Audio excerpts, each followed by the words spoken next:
because we want to dig in a little bit more on where you are currently, well, residing, Ed, because it's been hit hard. We know San Francisco by the pandemic. It's had a tough time coming back as tech workers just kept working from home. They left many of the downtown perhaps emptier than many would have liked. And now that old school bank run that turned the tech hub into the center of the financial turmoil has just, of course, still hit a city when it's down. Bloomberg's San Francisco bureau chief Karen Breslau is with us for more on what does this mean for San Francisco's future. You've got a beautifully written, really thought-provoking piece on the terminal today. Thank you, Caroline. I think the storms that have pounded the city nonstop since January really are a metaphor for the storm of bad news that just has hit this city over and over. I mean, you talked about the bust hitting the city. Obviously, the tech downturn was one thing, but then we had SVB and the shakiness in the banking sector.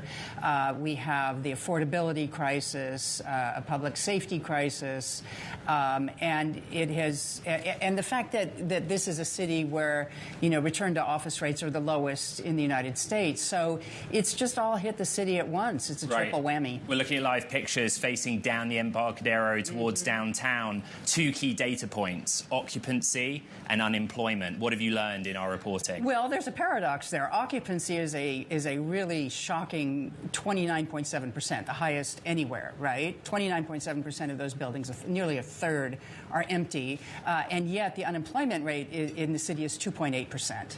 So that is the paradox of San Francisco, that you have so much innovation, self-employment, startups, and those typically are not companies in those early stages that need these giant office towers. I've called this city home for 5 years now. Caroline has lived in this city. We ask ourselves the same questions, one crisis at a different time. You spoke to the mayor. What's her proposal to fix all of this in the long-term health? Well, her proposal, I mean, her job is to be the cheerleader, and I thought she gave a noble effort.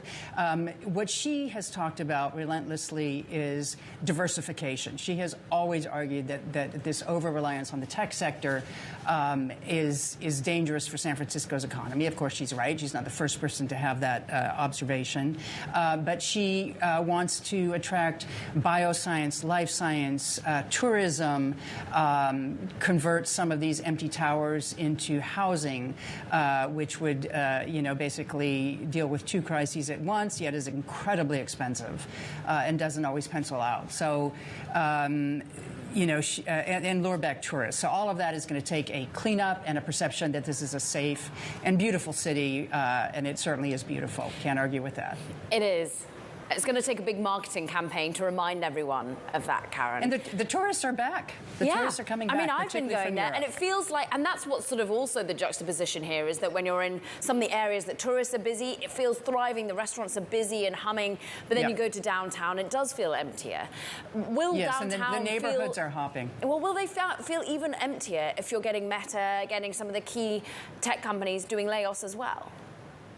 I think it is so empty right now, it's hard to imagine, another few thousand missing from downtown. And those employees are also distributed. Some of them are in San Francisco. Some of them are at the company's headquarters south of here in San Mateo County. But I think what has to happen is, pretty soon, as the prices plummet, right, for this commercial real estate, there will be a value proposition, and somebody, some companies will move in. The neighborhoods are hopping. We talk about that in the story, particularly around Hayes Valley, which is now AI Valley or Cerebral Valley. Pick your brain part. Yeah, but there is action.